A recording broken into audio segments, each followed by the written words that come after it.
Hey there, it's 3 o'clock on a Tuesday. We all know what that means. Another riveting episode of Behind Breaking Bond. Andy Kahn, the ne'er-do-well that he is not here. He's probably somewhere On tinkering the with beach or his something. electronic Just monitoring kidding. I'm device. kidding. Introduce yourself, Sydney. Sydney Zeiker, Director of the Safe Community Institute. Here at Crime Stoppers. Yes, you are. And joining us today is State Senator and Mayoral Candidate John Whitmire. How you doing? Fine, I'm doing real good. So you've been very busy lately, I'm sure. We have a steady diet of working in the campaign to make a difference. What do you hear the most when you talk to folks? People are concerned about their safety. That's one of the reasons I'm running. I guess once a crime victim, always a crime victim. And I sense the concern. People would come up to me in the Heights, seniors, and say, Senator Whitmire, you have to do something about public safety. We won't leave the house after 5. So, as chairman of criminal justice, I know we can do better. For people that don't know your history as a state senator, go over what you've done as far as criminal justice. Well, in '93, the lieutenant governor called me and asked me to start chairing criminal justice.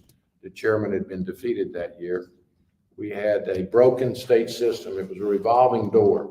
We were letting out murders to put in a car thief. No classification. Right. People were serving 1 month for every year that they were sentenced because of the overcrowding.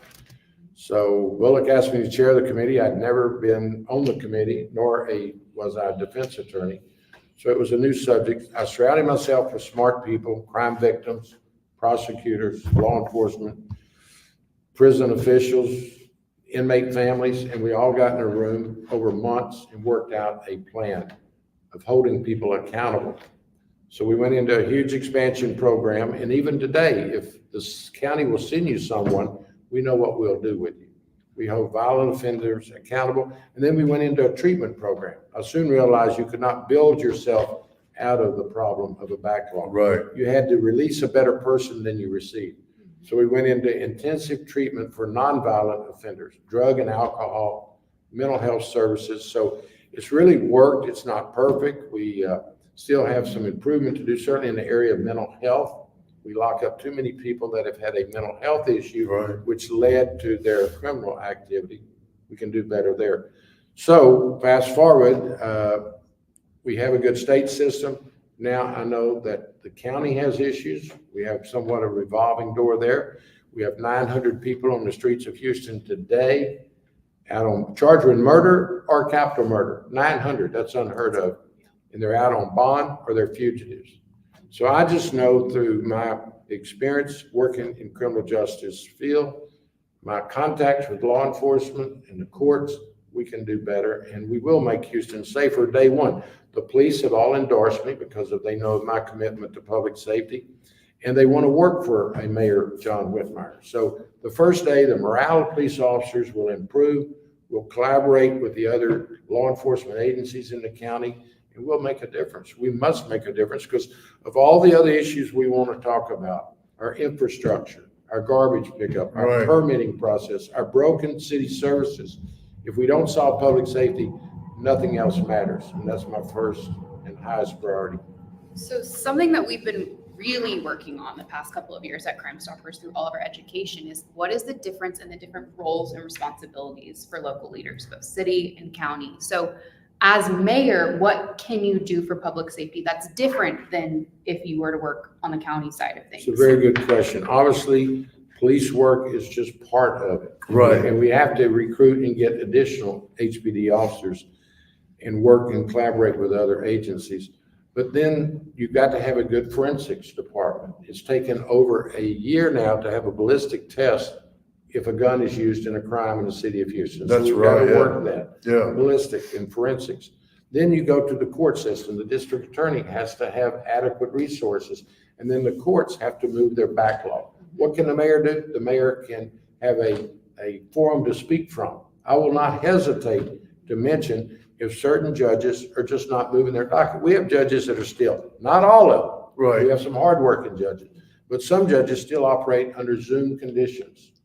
Which, under which COVID why, conditions, they right? Yeah. I don't know. Some judges, I could name a couple in the county court level, are still reset is their model. You know, one of the things, and it's probably not anything that you could do anything about as mayor, but Andy and I have both noticed in the last few months, it's magistrates that are giving low bonds or PR bonds, not the elected judges. I mean, they seem to kind of, you know, They work for the judges. right. And we've had legislation to try to hold the magistrates more accountable. It hasn't passed. What did pass last session, I passed it in the Senate and passed in the House, was to move murder and capital murder cases to the front of the backlog. Yeah. It made no sense to be dealing with other offenses and waiting for it's unheard of for a capital murder to be out on bond, Right. but we have some. Oh, yeah, a And we have lot. some that are fugitives. They're the most dangerous population out there. The violent repeat offenders are the ones you see on the 10 o'clock news, pistol whipping folks in a convenience store, shooting the clerk and then escaping, and they're still out there, and they don't do it just once. Right. So we have to hold them accountable. We have to encourage the courts. We just got 3 new additional district courts to help Yeah. process the backlog. So I'm going to, as mayor, continue to speak out and protect Houstonians by saying, judges, you have to move your docket. That's kind of what, it would be more from that standpoint, correct? Speaking out and making people aware and bringing it to light. Because like Sydney pointed out, as mayor, there's just so much you can do when it comes to the criminal justice But as system. a community leader, Houston makes up Harris County. Yeah, Without a Houston, you wouldn't have a Harris County. We pass their bond issues. We're their largest taxpayer. right. So the mayor of Houston will have the opportunity to talk to the commissioner's court and then also the trial judges to say, okay, we've got to move this docket. Yeah, We've got way too many dangerous people on the streets of Houston waiting to go to court. If they're innocent, release them. If they're guilty, hold them accountable right. and keep them. We had a case recently where we had a parolee given a bond and then go and turn around and end up killing someone in Harris County. We've seen that quite a few We've seen that a times. couple times lately. So you've been so well respected from law enforcement across the state for your work in criminal justice. How can you leverage your contacts to help with some of those situations and keep Houstonians Well, safe? We will continue to work as mayor. I will continue to work with Austin. Mhm. I have the practice of working across the aisle to get things done. I'm the only Democratic chair in a Republican-controlled Senate because I do not politicize criminal justice. I want results. I want public safety. So we will continue to work with the sitting senators and the leadership to improve the criminal justice system, holding people accountable, and being tough and smart on crime. And quite frankly, someone said you should have gotten a copyright on that many years ago. I don't care about who gets credit for it. You've got to be tough on the violent offenders, and you got to be smart on those that are returning to society. Get them off drugs and alcohol. Give them some life skill courses and education. You also badly need, and I'm going to do it as a mayor, we'll have the best reentry program in the country. It is a shame to release someone from the Harris County Jail with nowhere to go Right. and no money. They return, you force them back to a crime. That's episode. true. What They is it get on the that, Metro bus, and then they're arrested, or the Metro train to get out of the elements, and they get arrested for vagrancy. They go back down. Waste of taxpayer dollars, and it's not saving that life. You should not parole someone from Huntsville to the city of Houston with nowhere to go. right. You need housing, you need medical care, and a place to work. What is We the, will meet them at the city limits and say, okay, if you want to turn your life around, we're going to help get you a start. what's the saying that you have about, You lock up those that you're afraid of, not those that you're mad at, right? And that is so true. It really is. I mean, that makes a lot of sense. I want to lock up anyone that puts a gun in my face. I'm afraid of them. I want to lock them up, hold them accountable. The guy that held me up and I had to beg him not to shoot me and my family got 25 years, spent 12 years, came out a better person than he went in. Also, the people that I'm mad at, the sex workers on Bissonnette, for instance, I don't even think that's a criminal justice issue. That's a social issue. Right, You need to help the sex workers get away from those that are abusing them. right. Give them life skills courses, give them drug and alcohol treatment, and hold the people that are using them accountable. I promise you, the sex worker problem on Bissonnette instead of just pushing them into other communities. And that's what I I will think. list the people on the 5 o'clock news. I will have the police department list the users, the Johns, Yeah. the sex workers on the 5 o'clock news, and I promise you that practice will go away. That's in an that excellent area. idea, because yeah, basically what's happened so far, it appears that it's just been pushed into another They use neighborhood. law enforcement to go out there along this and that, barricade certain streets that cannot be used, and it just pushes that practice into other Right. neighborhoods. Go out there, do stings to arrest the users, and then also hold the people accountable, put them on the 5 o'clock news, and I promise you, that trade will quickly diminish. That could make a difference. We'll put them on your show. Okay. Let's talk about mental health, because you've mentioned that already, Sure. and it's something that I think really contributes, and it's been a big talking point about some of these people that are getting locked up, both in our county and in our state. Do you have a vision, or I guess, what is your vision for addressing the mental health crisis Well, in our city? obviously recognize what a huge role it plays in the criminal justice system. I've met with inmates in Huntsville. If they would have received assistance for their mental health issues, they wouldn't be locked up. We'd be saving taxpayer dollars, we'd be saving their lives. We have good diversion programs in the Harris County Jail. The problem is you stabilize somebody, a schizophrenic, a bipolar disorder. You stabilize them, but there's nowhere to release them for aftercare. Right. So we need to work with our med schools. University of Texas opened another new psychiatric hospital. We need to work with Austin and get resources for mental health. Keep people with a mental health issue driving their criminal episodes out of the criminal justice system. It can be done. Sure.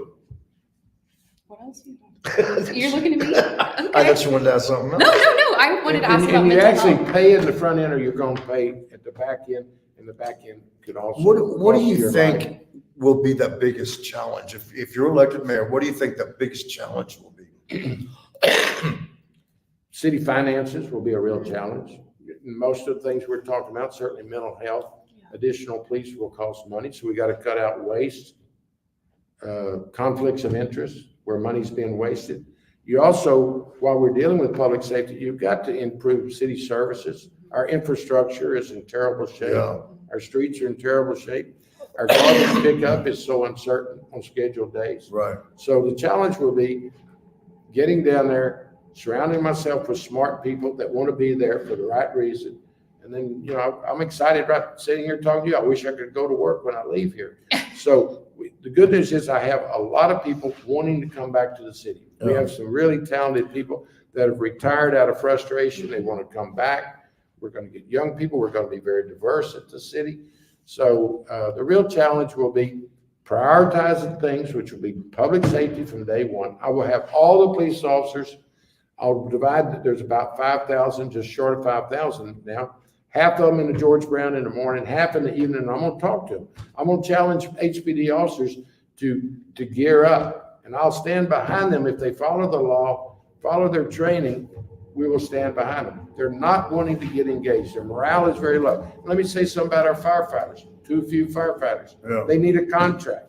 We've got to work on the morale of our police, our fire, and our good municipal employees that keep the lights on. So one of the challenges I have is building the excitement about city services and what we can provide from City Hall. What do you think, like people in your age? You always group- ask me this Well, question. I mean, what do people your age, what do you think they're the most interested in, or what's on the top of their list? For the first time in my career at Crime Stoppers, it's public safety. Yeah. It's always been people don't really care about public safety till something happens to them and their family, and it's getting closer and closer and closer Right. to home. I've had, numerous friends that have been assaulted, and now a lot of my friends have young kids, and so Scared. they're scared. They're scared to Yeah. go out shopping with their toddlers. And it used to not be that way in this city. It's not only a public safety issue, it's an economic issue now. Yeah. It's beginning to affect our economy.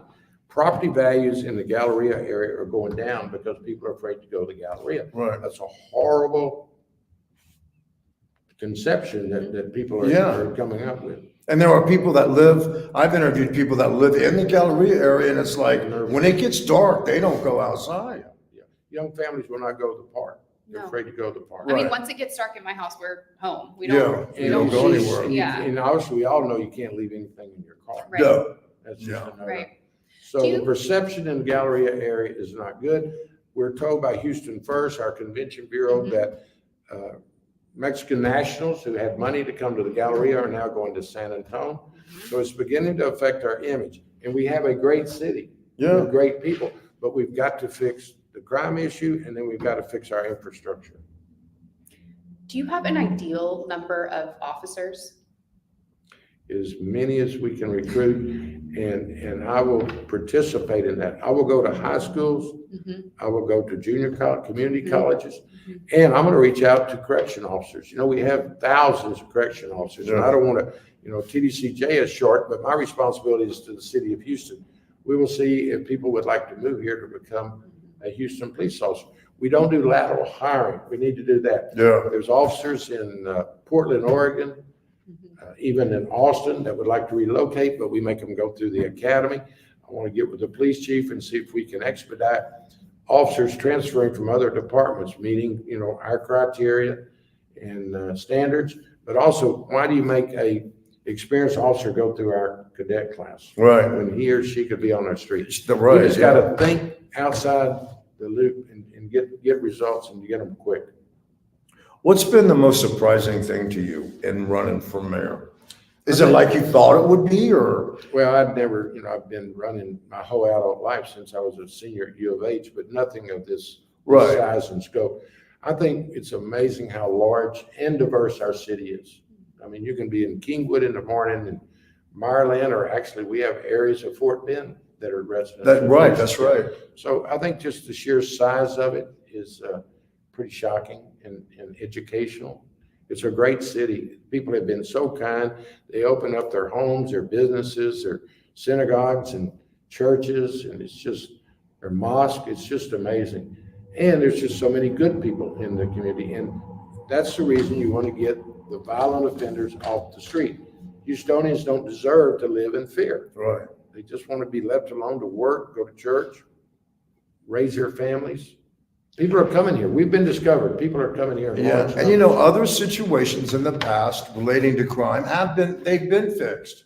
The parole issue, that was fixed. When I started chairing in '93, Bob Lanier had just become mayor, Mhm. and crime was an issue then. Yeah. That's why we had such a backlog in the prison system. Right. Crack cocaine had been introduced to the streets of Texas. Yes. Caught us off guard.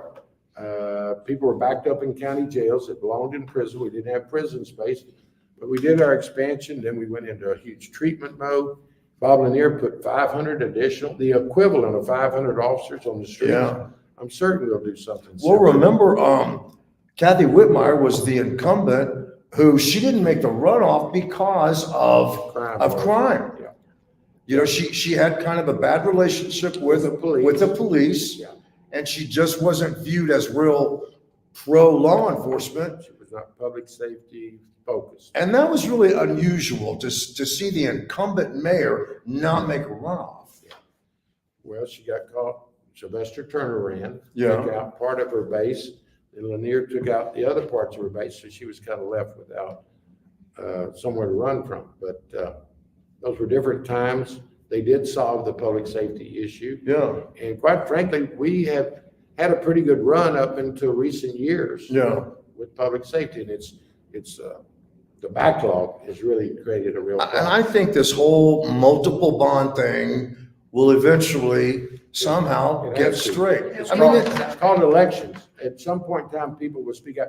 And we haven't even talked about the thousands of Harris County inmates, Harris County defendants that are in Post, Texas, outside of Lubbock. yeah, They're in Louisiana, and now they've sent some to Mississippi. that's, Cost of millions of dollars. yes, It's not fair to those defendants to be away from their attorney and their families. right. I'd hate to be some innocent guy sitting in a jail in Mississippi when I belong back. And in you Harris gotta County. wonder, how did they decide that? How did they decide who's gonna go to Is it Mississippi? a and- lottery? Is it? Right, yeah. And you would think that would somehow be based on I don't when you would go to trial or whatever. I think, Randy, that's something for you to have a story on, because I don't think it's really that well thought out. Right. It's very, very expensive.